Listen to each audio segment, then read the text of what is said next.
harus kita berdoa terlebih dahulu. Diawali dengan membaca bismillah atau bismillahirrahmanirrahim. Allahumma inni a'udzubika minal khubuthi wal khaba'ith. Kemudian kita buka pintu lalu melangkahkan kaki kiri. Setelah itu baru kita buang hajat. Setelah kita buang hajat, kemudian kita keluar melangkah dengan kaki kanan. Setelah di luar pintu, kemudian kita tutup dengan doa ghufranaka Allahumma inni Allah alhamdulillahilladzi adhaba anil adha wa afani. Bapak Ibu yang dirahmati Allah Subhanahu wa ta'ala, katanya para ulama, kalau kita masuk ke kamar kecil dengan berdoa, itu mendapat kebaikan 10. Kemudian kita melangkahkan kaki kiri masuk ke kamar kecil, itu mendapatkan kebaikan 10. Setelah selesai kita buang hajat, kemudian kita melangkah kaki kanan. Setelah itu ditutup dengan doa, kita mendapatkan 10 dan 10. Artinya apa? Kita buang air kecil, kita buang air besar, mendapatkan kebaikan 40. Bayangkan Pak, ini belum sholat Pak.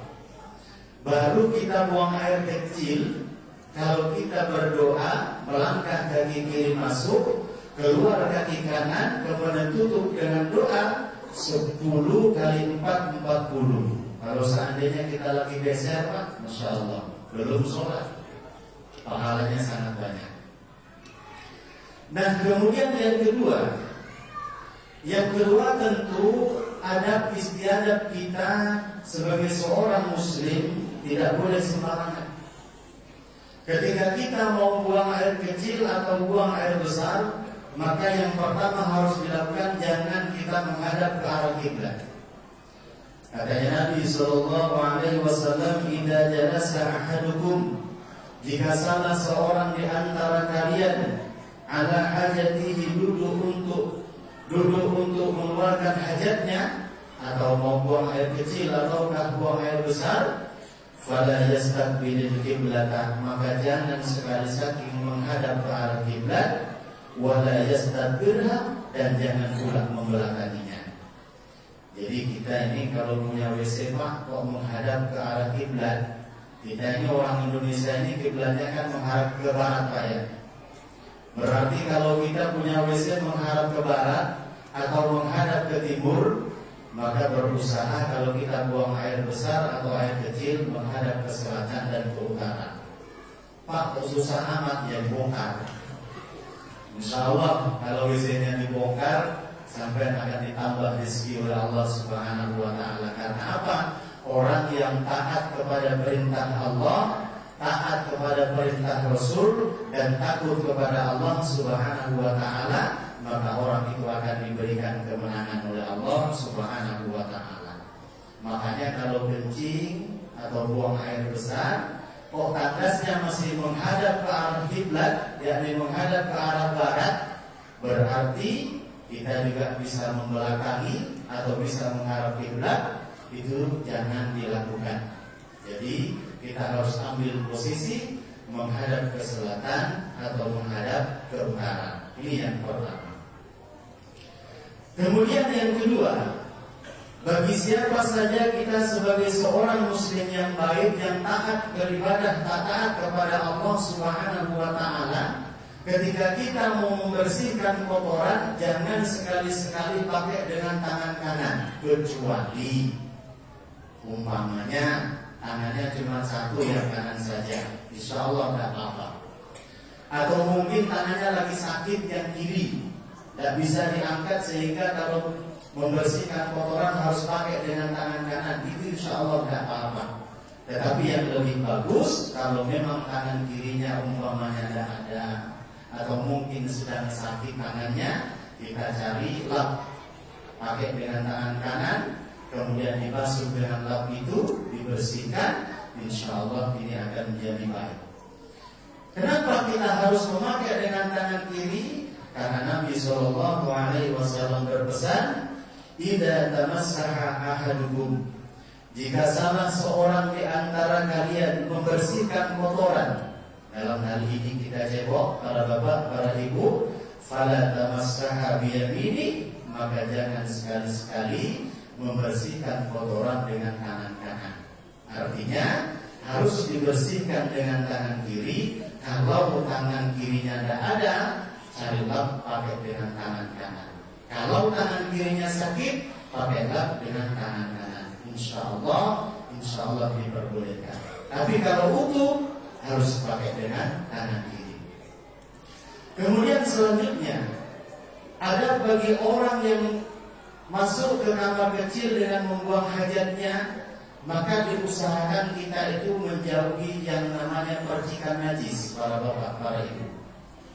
Karena di neraka itu yang paling banyak masuk neraka itu bukan karena orang ibadahnya kurang.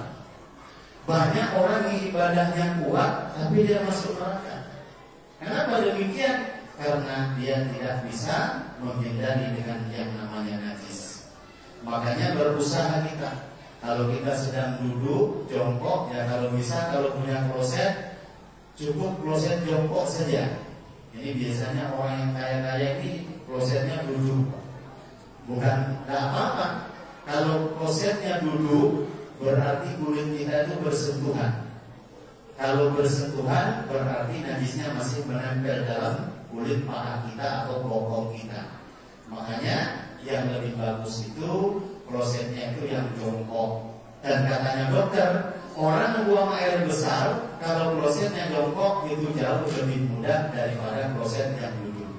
Makanya yang punya kloset duduk dibongkar lagi, ganti kloset yang jongkok.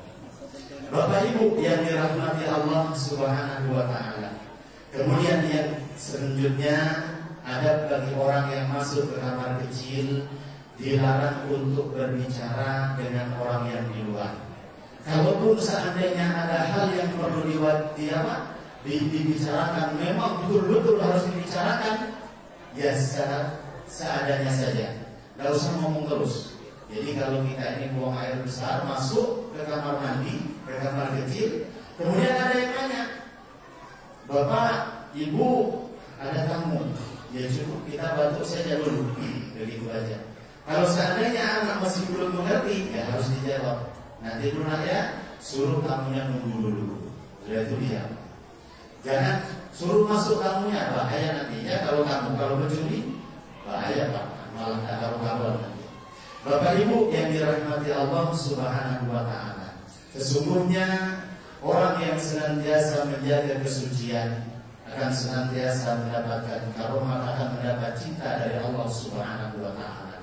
Dan kita sebagai seorang muslim wajib menjaga kesucian itu. Karena apa? Kesucian itu sudah pasti bersih. Makanya saya di TV itu melihat, Masya Allah, ada itu Pak Menteri itu bilang mau selamat melaksanakan ibadah puasa. Jangan lupa makanlah yang saya agak ketawa itu.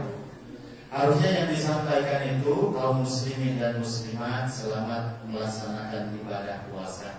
Dan dalam berbuka ini mari kita makan makanan yang halal, yang bersih dan yang baik.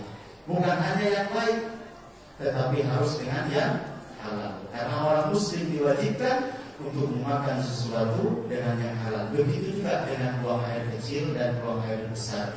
Jangan pernah kita sedikit pun kena dengan yang namanya najis, karena sesungguhnya tidak akan pernah selamat bagi orang yang senantiasa badannya terkena najis. Assalamualaikum